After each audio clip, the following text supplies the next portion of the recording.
Okay, 2017 Ford Expedition, front shock replacement, doing the loaded Struts, coilovers if you want to be technical. First one's out, going to show you the second one. Did the loaded assembly. I do have the tools to replace just the struts, but I suspected my strut mount was worn, and I don't feel like messing with the whole setup. So first thing you want to do, and I'll preface this,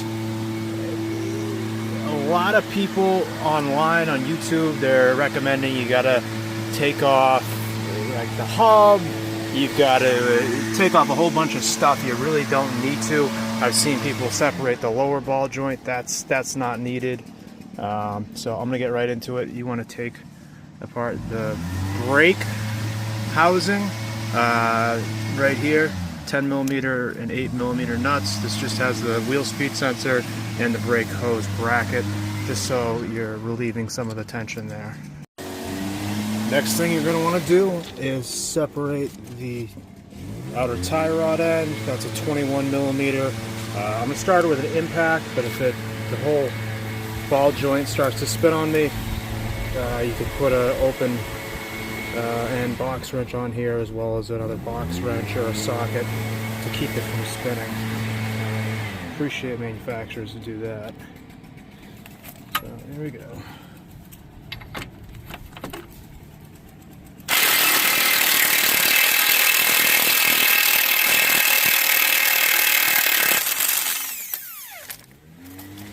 Easy.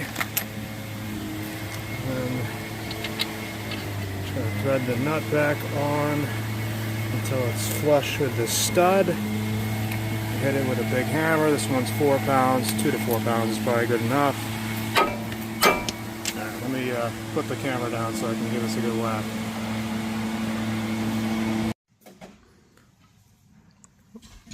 One other quick note to save you guys some frustration.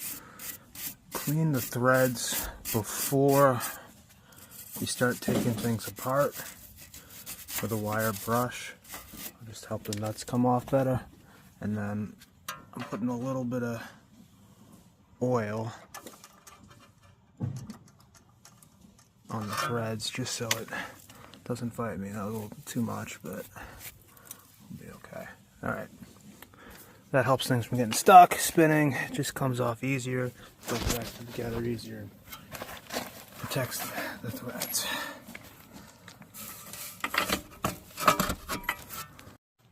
Alright, so hitting this with an impact, it's got a wobbly on it, and a 21mm socket for the upper control arm.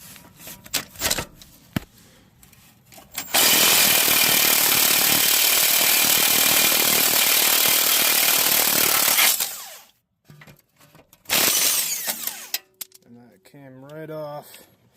That's a rare sight for New England. Just gonna thread the nut back on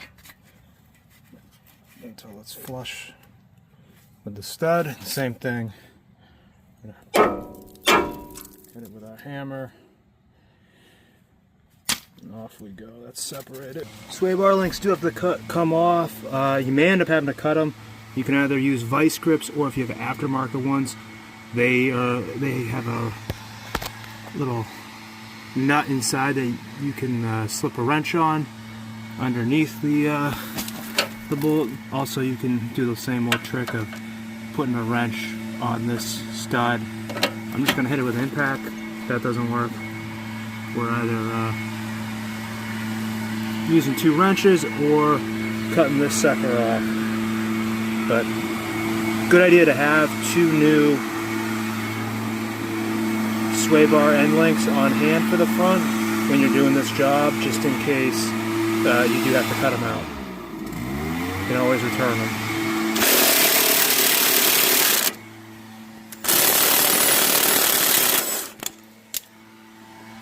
But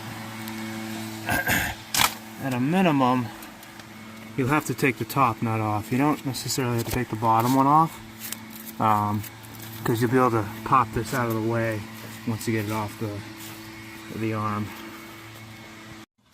And to finish this off, we've got to do this old method. So you can see I got a wrench up top on the top of the stud, and then a ratcheting open box wrench on the bottom.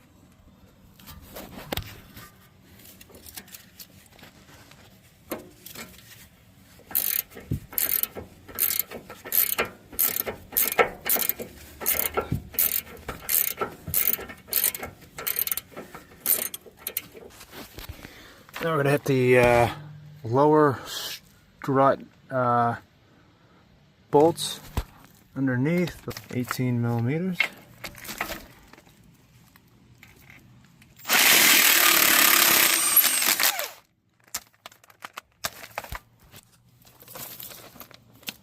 One and two. And you can do all this stuff with hand tools. It's just impact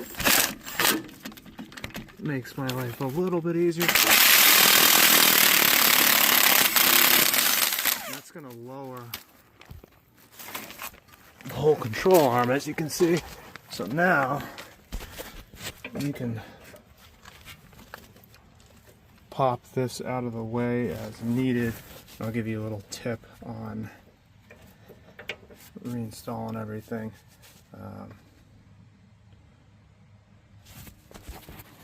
When we get to it. As you can see, this allowed some more freedom on the lower control arm, so now we should be able to clear this strut out of the upper mount here that it's sitting in. So we're going to hit these three bolts up here. There's a little dust shield. You're going to want to pull these back. There's just one here. And then that's going to expose three nuts that you have to take off right here. Okay, so hitting these three 18 millimeter nuts on the top of the shock here. Again, make sure you clean off the threads. A lot of salt and dirt ends up collecting up here. So you want to make sure the threads are clean so the nuts come off easy. I've got open-ended 18 millimeter ratcheting box wrench on here. You can use this or a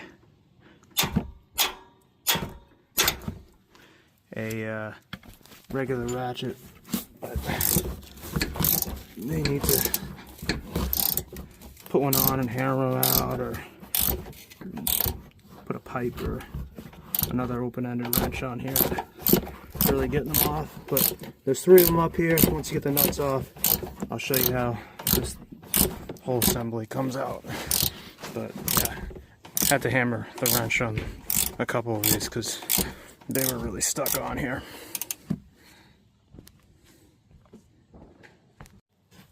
So now you've got those nuts out.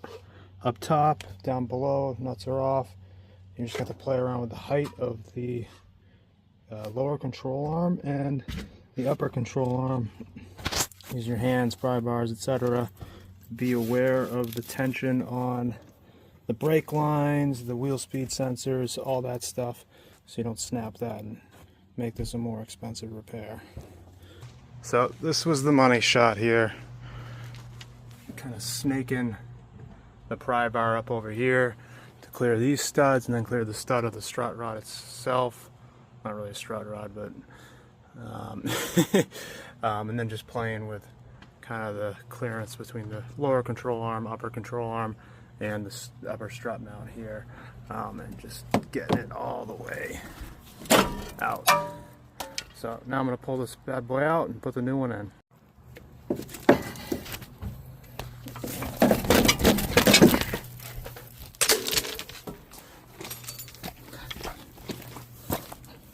There we go.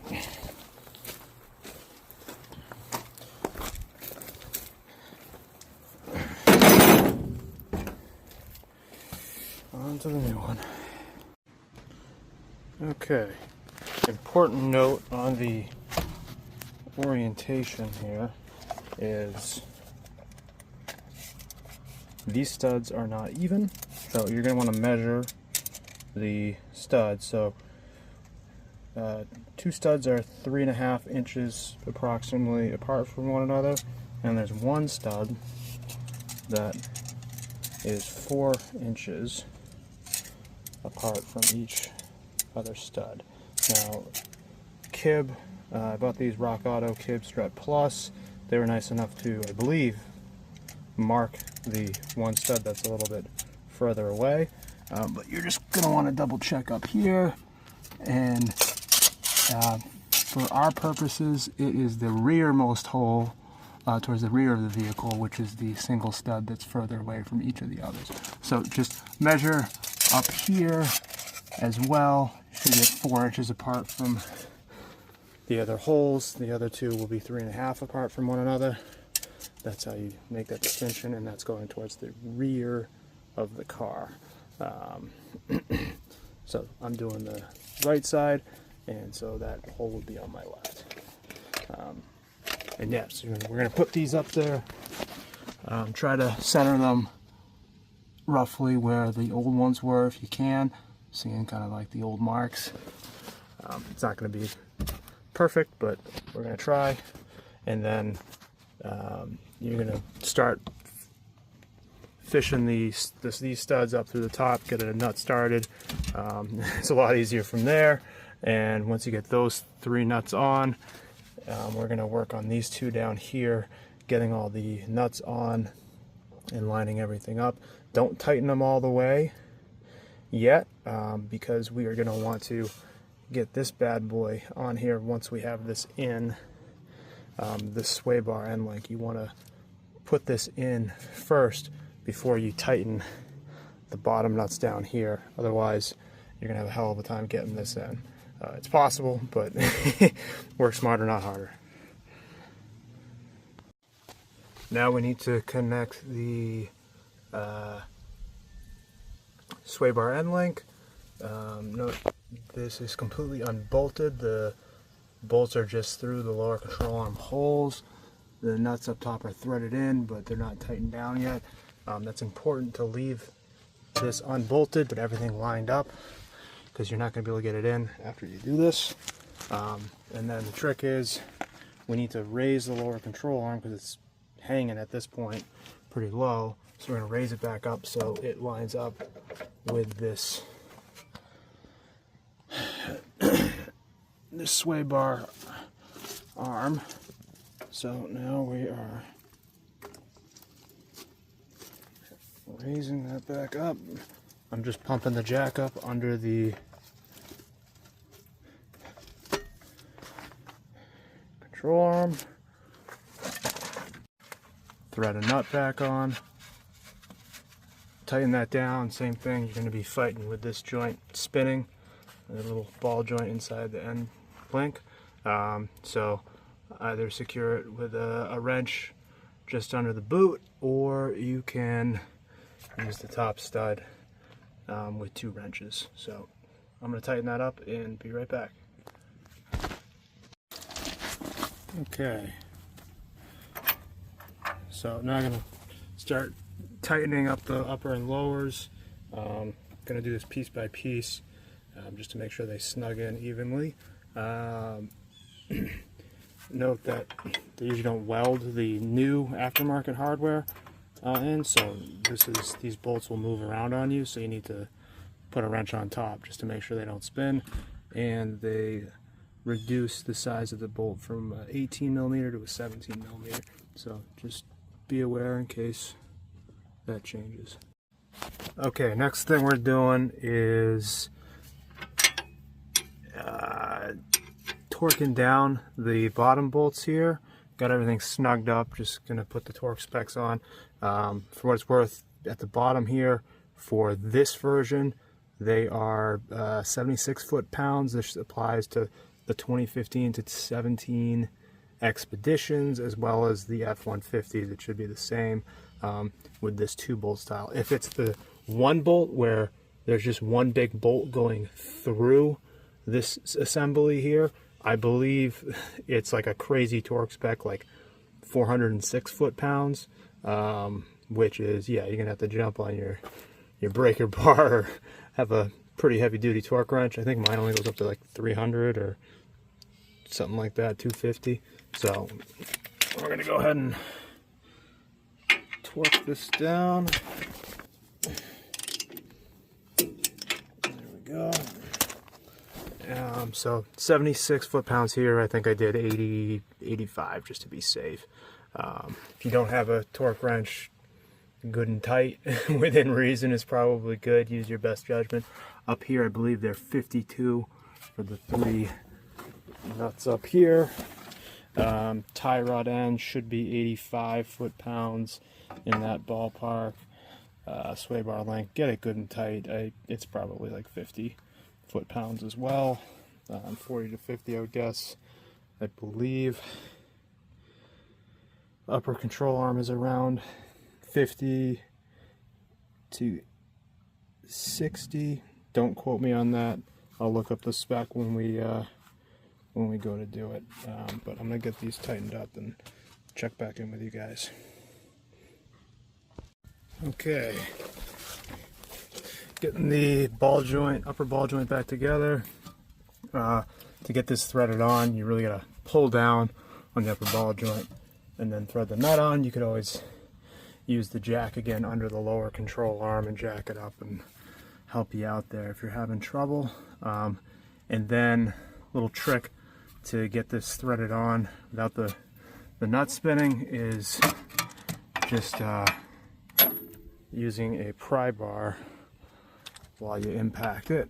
You can also use 2 wrenches with these. Thank you, Ford, for giving us something to grab onto here. Some OEMs are not as kind, but we're just gonna zip this the rest of the way up. This is 46 foot-pounds,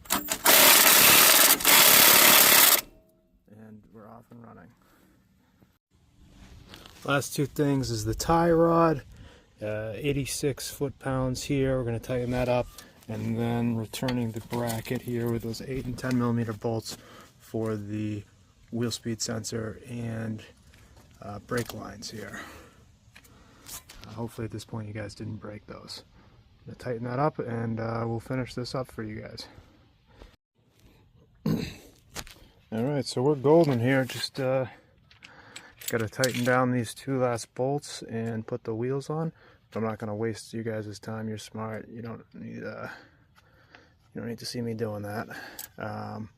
Hope this gave you a better idea of how to do the job. I just saw a lot of helpful but long videos on this, you know, like 15, 20, 30-minute videos on changing this, these components, and some videos also from some reputable sources, you know, instructed folks to remove parts like the lower ball joint or you know, the entire sway bar link.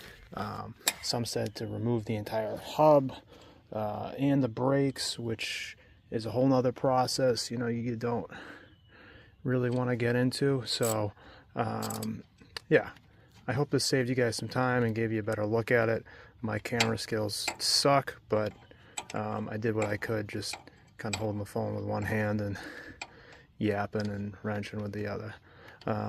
So leave me a comment if you have any questions. Happy to try to help, and have a great day.